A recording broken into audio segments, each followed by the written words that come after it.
Ini sifatnya begitu privasi kalau tes DNA. Tapi kalau wanita ini punya anak, dia merasa kan bikinnya berdua.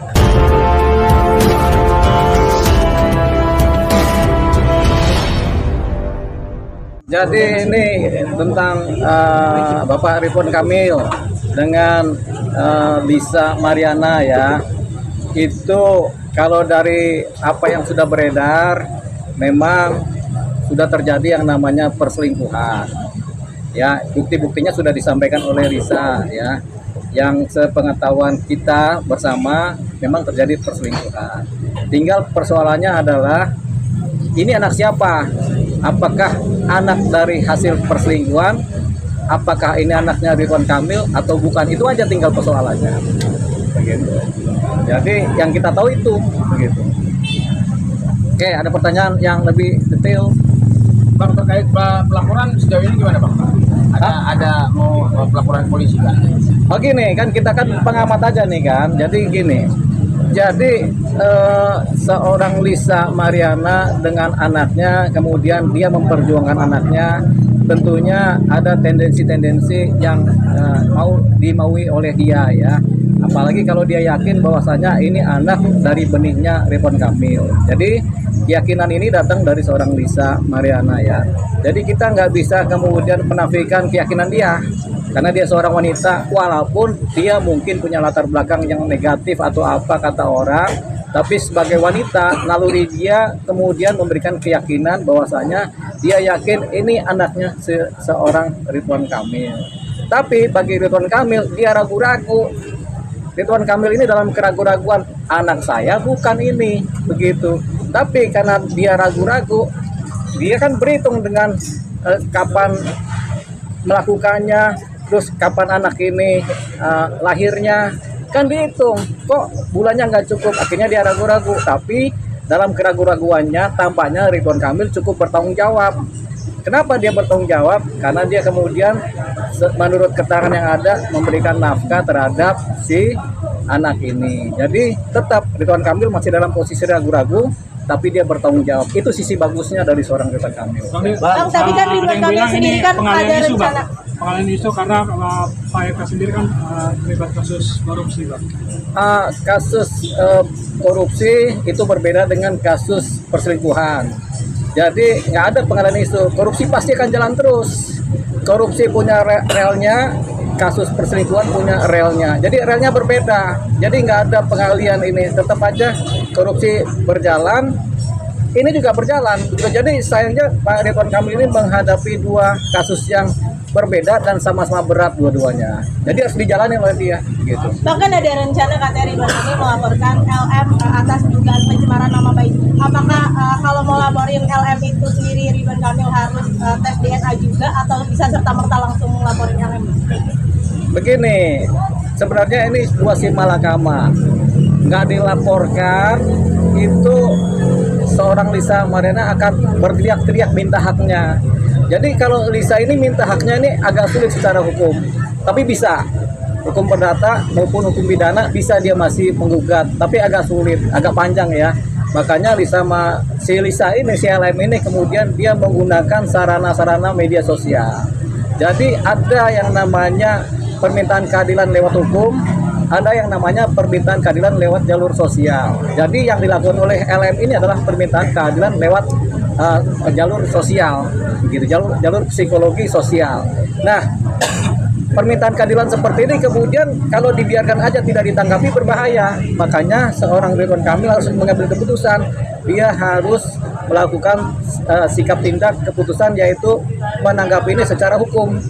Kalau menanggapi secara sosial, kalau bisa diademkan, nggak apa-apa. Tapi kalau nggak bisa, mau nggak mau dia secara hukum. Makanya Ridwan Kamil kemudian berniat melaporkan seorang LM. Tentu saja ini berdampak terhadap tes DNA. Ketika laporan polisi itu sampai, dibikin oleh seorang Ridwan Kamil, tentunya harus dibuktikan. Kan laporannya pencemaran nama baik lewat Undang-Undang ITE. Karena laporan itu tentunya harus dibuktikan. Benar nggak ini terjadi pencemaran nama baik atau apakah ini sesuai fakta apa tidak? Nah, untuk mendapatkan fakta tentunya salah satu cara pembuktiannya adalah dengan cara melakukan konfrontir yang pertama. Yang kedua, mencari saksi-saksi. yang ketiga baru tes DNA. Jadi ketika laporannya adalah pencemaran nama baik, otomatis ujungnya adalah pembuktian lewat tes DNA. Otomatis wajib tes DNA itu polisi lakukan tes DNA terhadap anaknya. Kalau tidak terbukti ini anak Ridwan Kamil, terjadilah dugaan pencemaran nama baik. Tapi kalau terbukti pencemaran nama baiknya hilang. Begitu.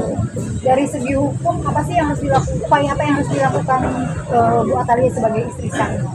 Bu Atalia, kalau bicara hukum saja, ini tapi kan ini nggak bisa hukum saja, kan harus ada persoalan kekerabatan keluarga, keluarga inti, keluarga besar, kemudian persoalan sosial, persoalan psikologis hubungan antar dia sebagai istri dan si Ridwan Kamil sebagai suami kan. Jadi kalau dia hukumnya saja, ya tentunya laporannya perzinahan. Tapi laporan perzinahan ini kan sudah lama. Ujung-ujungnya juga selain laporan perzinahan, laporan lagi pencemaran nama baik karena Atalia bergabung dengan Ridwan Kamil sebagai satu keluarga. Jadi tercemarkan kan. Jadi ujung-ujungnya ke situ juga. Kalau perzinahan ini persoalan udah lama, udah 4 tahun yang lalu ya. Jadi karena sudah 4 tahun yang lalu susah mencari bukti perzinahan. Tapi faktanya ada, yaitu saksinya menyatakan sendiri kami berzina kan begitu kan. Saya dengan Ridwan Kamil kata si LM. Nah, itu salah satu buktinya, tapi itu agak susah ya. Karena perzinahan itu harus dibuktikan hubungannya bagaimana, di kamarnya bagaimana, begitu. Nah, lebih masuk juga kalau dilaporkan oleh seorang istrinya Ridwan Kamil, tentunya laporannya adalah laporan penyebaran nama baik juga, kembali ke situ ujungnya. Nah, kalau ke laporan hukum seperti ini, kembali lagi ujungnya harus ada tes DNA. Gitu. Bang, ini juga merugikan dari pihak LM sendiri nggak sih? Artinya kan tidak ada pernikahan di antara kedua belah pihak. LM rugi nggak rugi itu relatif. Kalau kepentingannya sosial atau kepentingan ekonomi atau kepentingan hukum itu relatif ya. Jadi kalau dia sendiri meledakkan ini dalam posisi minta keadilan secara sosial, itu artinya si LM ini merasa tidak rugi. Jadi dengan begini dia sebenarnya merasa untung. Tapi Bang, yang namanya perselingkuhan itu artinya kan tidak dibenarkan oleh beberapa berbagai macam pihak Ya. gitu. Artinya dengan hal seperti ini, seandainya dari LM sendiri menang, apakah perempuan-perempuan yang di sana yang memang istri saya itu tidak akan berontak gitu loh dengan artinya mereka kan pasti ada rasa kekhawatiran suaminya berselingkuh gitu loh. Oh ya, sebenarnya hal seperti ini tabu untuk dibicarakan ya. Tapi ini kan teriakan-teriakan dari wanita ya. Jadi yang tabu ini kemudian kalau kita sampaikan di sini juga tabu juga sebenarnya ya. Jadi banyak wanita, banyak istri kemudian yang mengalami seperti ini, hal seperti ini. Tapi kemudian ada yang bisa menerima, ada yang bisa mentoleransi, ada yang bisa memaafkan, ada yang tidak. Kalau tidak bisa memaafkan tentunya ujungnya perceraian. Tapi kalau bisa memaafkan tentu hubungannya langgeng. Tapi hubungan langgeng ini hubungan yang sifatnya tidak seperti dulu gitu. Karena setiap ada pengkhianatan timbul rasa sakit. Kadang wanita ini sakitnya lama. Kalau laki-laki lebih gila lagi. Nggak cuma sakit dia langsung diceraiin kalau ada yang begini-begini begitu. Makanya Kalau untuk tes DNA Bang, Ya. siapa yang lebih berkompeten sebetulnya? Apakah kedua belah pihak atau salah satu pihak? kalau tes DNA, kalau pakai ilmu hukum tes DNA ya, tes DNA itu harus dilaksanakan oleh 3 pihak, anaknya, bapaknya, ibunya secara berbarengan. Harus diketahui dan ada saksi bahwasanya darahnya diambil atau apa yang diambil itu harus ada saksi dokter atau bidan atau perawat. Dia tahu nih yang ngambil ini darahnya si bapak, ini darahnya si ibu, ini darah si anak. Sementara kan tes DNA kan lewat darah dulu kan. Jadi itu harus diambil tuh masing-masing kemudian dicek secara tes DNA ya. Nah kemudian kalau sudah itu terjadi bahwasanya benar ini darahnya bapak, darah ibu, darah anak. Dari darah anak ini kelihatan, ini darah bapaknya DNA-nya apa, darah ibu DNA apa, darah anak DNA apa. Kalau kemudian ada DNA bapak nyampur di anak ini atau DNA ibu juga nyampur, berarti ini dianggap sebagai anak kandung, anak biologis, kandung biologis. Kalau Ibu Cinta Artinya, sendiri, Bang, bentar, artinya Bang, siapa yang harus dahulu mengajukan? Apakah pihak RK atau LM? Begini, biasanya yang minta pengakuan anak kan ibu. Ibu minta ini anaknya si bapak. Kenapa? Karena ibu ini yakin ibu ini berhubungan dengan bapak ini aja dalam satu waktu. Jadi dia yakin ini bapaknya ini. Gitu. Jadi akhirnya biasanya minta adalah ibu. Ibu minta supaya bapaknya mengakui anaknya. Begitu. Biasanya begitu. Wanita yang akan minta itu biasanya pada umumnya. Tapi ada juga laki-laki yang minta duluan. ini benar nggak anak saya, kata laki-lakinya kan, coba tes DNA gitu. Tapi ini jarang sekali terjadi ya, karena ini sifatnya begitu privasi kalau tes DNA. Tapi kalau wanita ini punya anak, dia merasa kan bikinnya berdua, kenapa kok saya yang harus ngurus ini? Walaupun dalam hukum agama memang ini kewajiban dari ibu kalau di luar pernikahan, tapi kemudian secara sosial, psikologis kan bikinnya berdua. Yang laki juga bertanggung jawab, makanya biasanya wanita akan mengejar, Anda kok si yang melakukan, jadi Anda yang bertanggung jawab begitu. Jadi kita minta pertanggungjawaban Anda. Gimana caranya? Ya harus ada pengakuan dari Anda. Jadi salah satu posisi anak ini diakuin, anak luar kawin diakuin oleh bapaknya adalah pengakuan sukarela atau pengakuan yang diakibatkan oleh adanya proses hukum. Buat Alia sendiri akan bisa melaporkan atau bisa menuntut RK atau LM sendiri Bang jika memang semua terbukti? Ya bisa. Jadi buat Alia bisa melakukan tuntutan terhadap RK maupun si LM ya. Bisa, mereka juga dulunya bisa dipidanakan, tapi selalu ada risiko. Risiko itu adalah hancurnya rumah tangganya Ridwan Kamil dan Atalia. Kenapa hancur? Karena ketika Ridwan Kamil misalnya kemudian dipenjara oleh laporan yang ada, ya akhirnya hubungan mereka pecah dan pisah, perceraian terjadi. Bang, saran abang buat RK sendiri apa dan buat LM sendiri gitu? Begini, karena sudah kepalang basah namanya ini kan, Ridwan Kamil sudah kejebur, LM juga sudah kejebur, tapi Ridwan Kamil punya istri yang dia cintai. Jadi begini, sebenarnya ini sudah basah. Bagusnya sebenarnya zaman dulu itu Ridwan Kamil dan istrinya mungkin tidak perlu mengadakan pencitraan begitu romantisnya di dalam hubungan dia disampaikan keluar. Jadi karena ini citranya begitu romantis, kemudian ada kejadian ini, terjadi diskrepansi. Diskrepansi itu gap antara citra yang ada dengan fakta. Ketika gapnya terlalu jauh, kemudian publik menilai ini sebagai suatu hal yang begitu jomplang ya. Jadi akhirnya sentimennya sangat negatif terhadap seorang Ridwan Kamil. Akhirnya apa? Ridwan Kamil dengan segala jabatan yang dia dulu pernah punya, dengan segala karir yang dulu dia punya, itu hancur berantakan. Sekarang ini penilaian masyarakat kepada Ridwan Kamil, walaupun ada pro dan kontra, 6-70% adalah menceritakan Ridwan Kamil sebagai hal yang negatif. Itu kenapa? Karena dahulu Ridwan Kamil dan keluarganya suka membuat cerita-cerita rumah tangga yang paling romantis, yang paling bahagia. Ternyata itu terjadi diskrepansi dari citra yang dibuat dengan fakta yang terjadi, dan sekarang terjadilah diskrepansi ini. Gap yang terlalu tinggi menghasilkan sentimen yang sangat negatif. Bang, jika memang ada sendiri apa Bang? Ya, saran buat seorang Ridwan Kamil tadi kan, karena sudah kepalang tanggung, ya sudah jalankan aja tes DNA. Sebenarnya nggak perlu pakai proses hukum, yakin aja tes DNA. Kalau memang ternyata itu hasilnya adalah itu anak kandungnya Ridwan Kamil, ya diakui gitu. Karena hukum juga bilang begitu, kalau memang anak kandung dan memang dites ini adalah anak kandung yang sah, ya diakui berdasarkan hukum. Mahkamah Agung juga bilang gitu. Ketika memang ternyata adalah hubungan sedarah antara bapak dan anak, bapak ini wajib kemudian mempertanggungjawabkan anak ini, nafkahnya, kemudian pengakuannya, kemudian di aktenya, itu adalah kewajiban dari lakinya, dan sudah ada.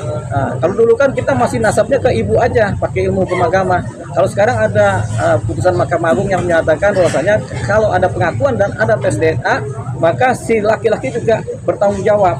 Bahkan hubungannya keperdataan si laki-laki ini, keperdataan keluarga besar pun akan turun kepada anak ini. Gitu. Kalau sudah terjadi tes DNA dan diakuin.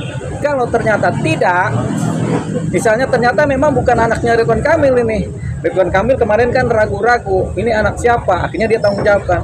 Nah, Ridwan Kamil kemudian bisa juga melaporkan si LM ini karena pencemaran nama baik terhadap dirinya dan keluarganya, khususnya mengenai status anak. Tapi mengenai perselingkuhannya itu sudah terjadi dan itu faktual, sehingga nggak bisa dianggap pencemaran nama baik. Nah, tinggal nanti kalaupun ini dipersidangkan, ketika ini bukan anak kandungnya Ridwan Kamil setelah tes DNA dan kemudian Ridwan Kamil melaporkan pencemaran nama baik dan si LM kemudian harus disidangkan, harus dibuktikan lagi di pengadilan. Karena apa? LM berbicara berdasarkan keyakinannya karena ada fakta-fakta yang terjadi terdahulu ya. LM berdasarkan keyakinannya. Ketika dia disidang nanti, ini akan dibuktikan lagi oleh hakim apakah dia bersalah secara sengaja atau tidak. Jadi LM tetap punya potensi lepas dari hukuman. Kenapa? Karena ada fakta-fakta yang faktual terjadi pada waktu terdahulu ya, sehingga dia kemudian yakin kalau misalnya ini si anak ini adalah anaknya Ridwan Kamil begitu. Tapi ternyata tidak. Ya udah, ini berproses di pengadilan. Itu Bang, dia. seandainya memang benar itu kan tidak ada pernikahan, artinya tetap bisa diakui sebagai anak-anak. Iya, kalau sudah tes DNA dan memang itu adalah Meskipun darahnya. tidak ada pernikahan. Walaupun mesti tidak ada pernikahan, putusan Mahkamah Agung itu sudah menyatakan bahwasanya hubungan keperdataannya kemudian terjadilah, yaitu hubungan keperdataan antara ayah dan anak.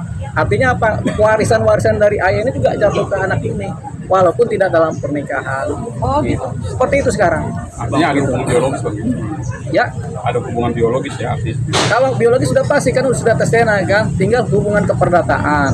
Hubungan keperdataan ini warisan, nama keturunan, bahkan nama nasabnya bisa si anak ini punya. Artinya haknya sama dengan anaknya. Sekarang sama.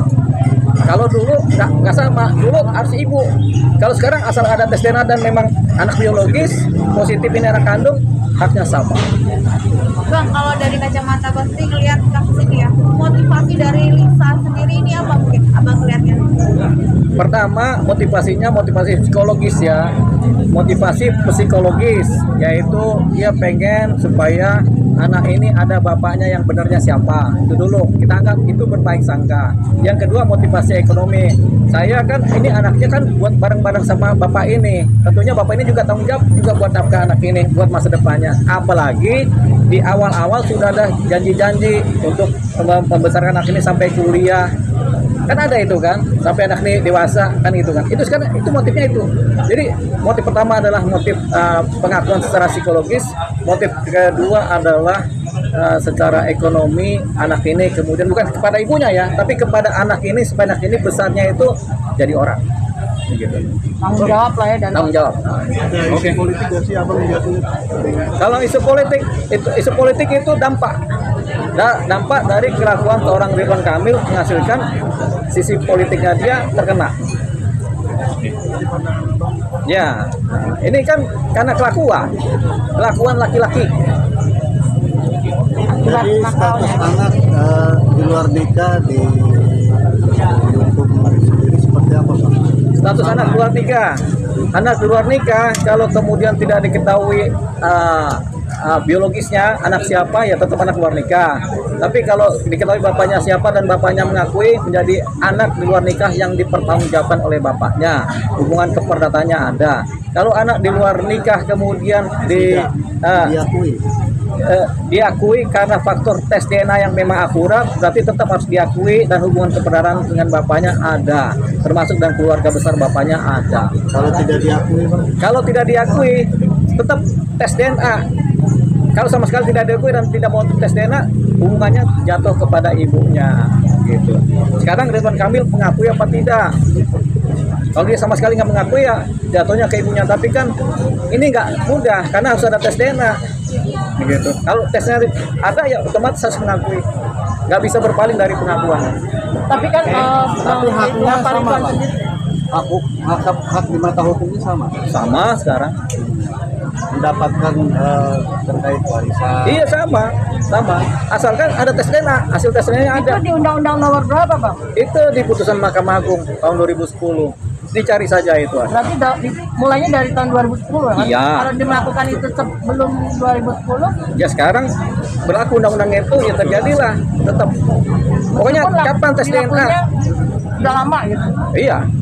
Ada emang yang begitu. Ada. Oh yaudah, lanjutin aja. Artinya berlaku surut bang ya? Hah? Artinya berlaku surut ya? Ya tapi kan anaknya udah dewasa sekarang. Ya udah paling kesel aja sama bapaknya. Oke, thank you, Bang.